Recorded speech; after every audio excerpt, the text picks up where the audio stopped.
Welcome back once again for another NFL breakdown, the final divisional breakdown, the AFC West, the division that is probably the most easy to predict who's going to win and who's going to lose.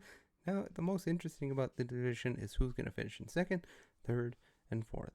Now, there's really one team that's going to win first, and you think you know what it is, but let's get into it, ranking them from top to bottom, additions and subtractions, and let's get to it. With their number one team, of course, ergo, of course, it's going to be the Chiefs. The Chiefs are going to win the division once again, and probably going to be in the Super Bowl once again with the potential matchup with the Green Bay Packers in the Super Bowl. Wow, that would be a great Super Bowl for sure. But additions, Marquise Brown should be a nice receiver for Patrick Mahomes. I see him being a better wide receiver for the Chiefs than Xavier Worthy. You're around Xavier Worthy again, one of the fastest coming out of the draft this year, but still he needs to be able to catch the ball. He um he is a little bit of a he's not the best route runner, but he can break one off. So I mean, look at Demarcus Robinson. He was great for the Chiefs for a couple of years. He had a couple of huge games, and then everything else like that didn't do much. I see that as a similar trajectory for Xavier Worthy, that he could be like a Demarcus Robinson, maybe just a little bit better. Um, Carson Wentz, backup quarterback.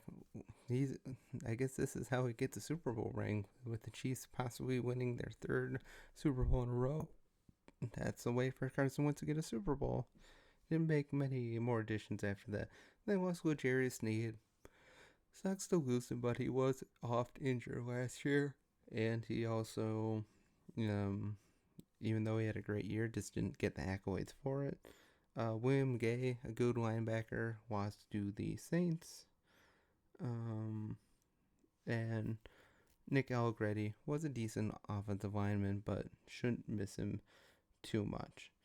But again, the Chiefs are still great. They still have Patrick Mahomes. They still have the best quarterback in the league.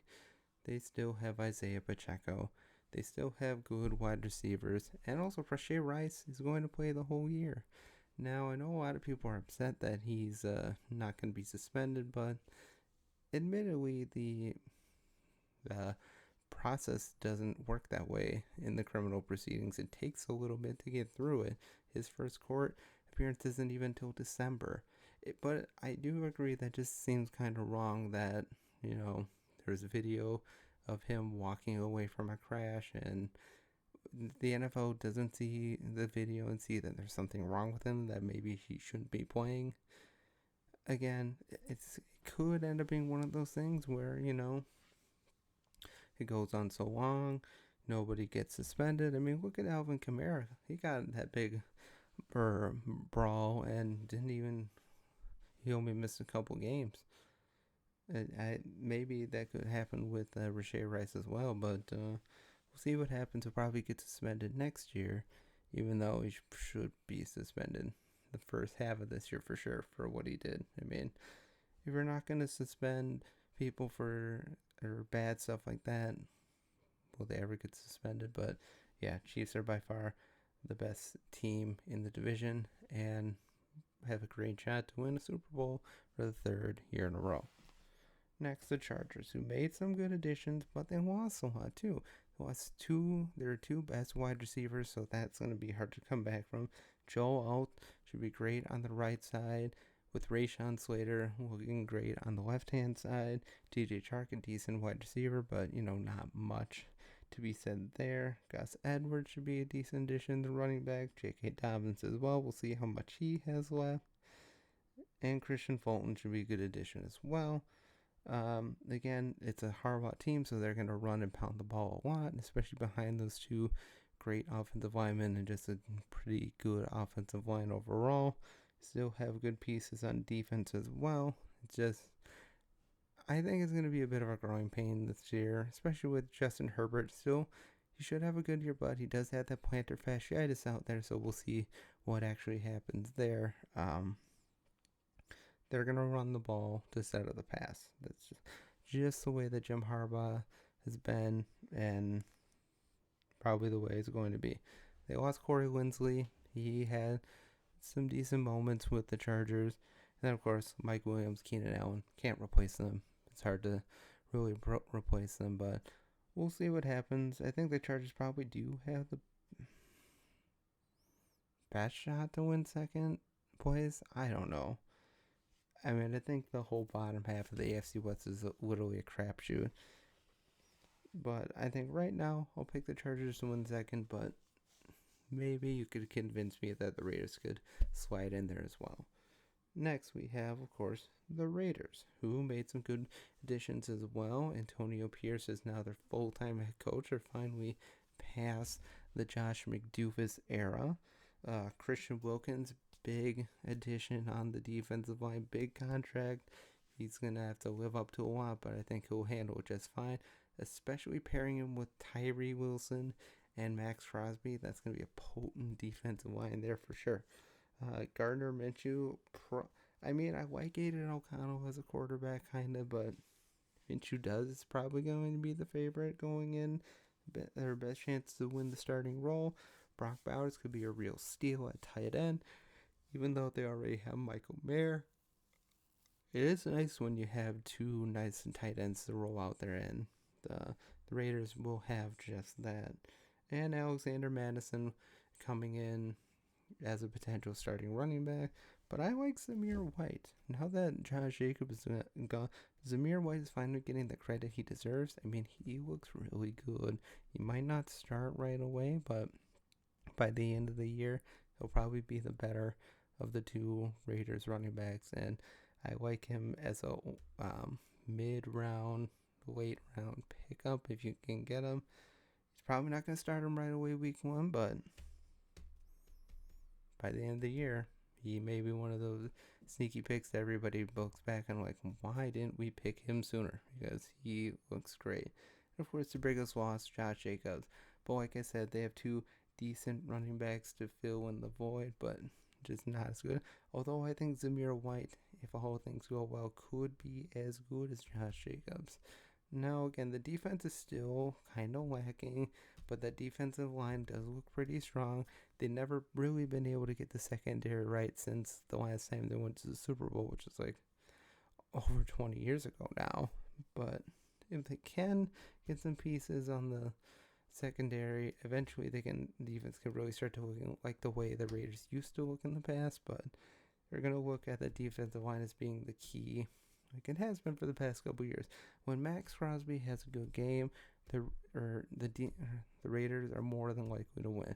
And if Tyree Wilson can show his potential that he showed coming into the NFL last year, and then add in Christian Wilkinson as well, it's going to be a pretty potent combination on the defensive line for sure.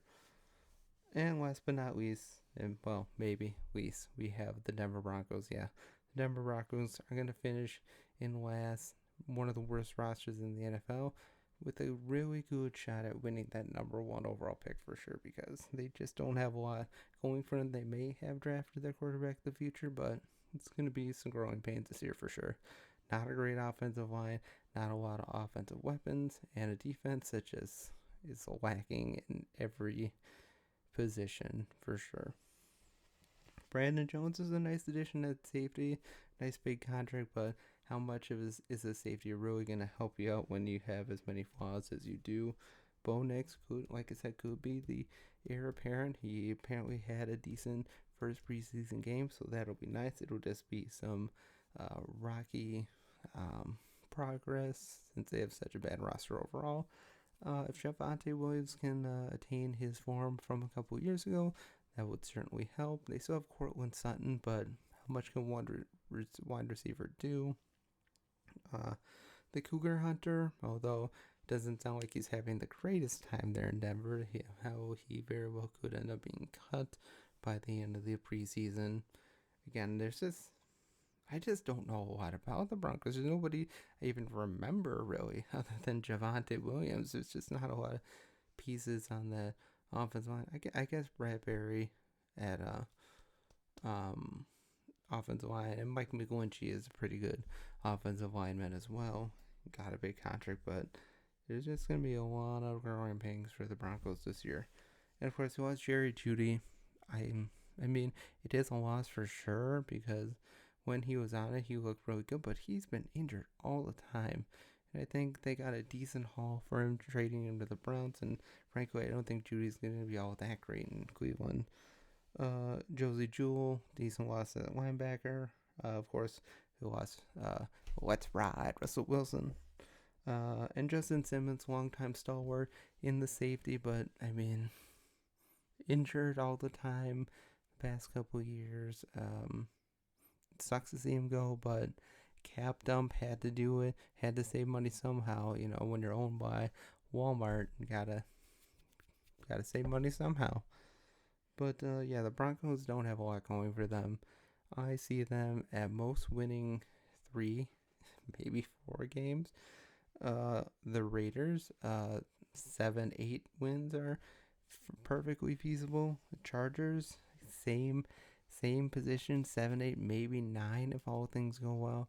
If Harbaugh is able to work in his system like we all think he will. And of course the Chiefs, probably going to be a 12, 13 win team once again with a great shot at winning the home field advantage throughout the playoffs and a potential return to the Super Bowl for the 4th time in 5 years and a real shot at winning 3 Super Bowls in a row. But let me know what you think down below. Make sure to like, share, comment, subscribe.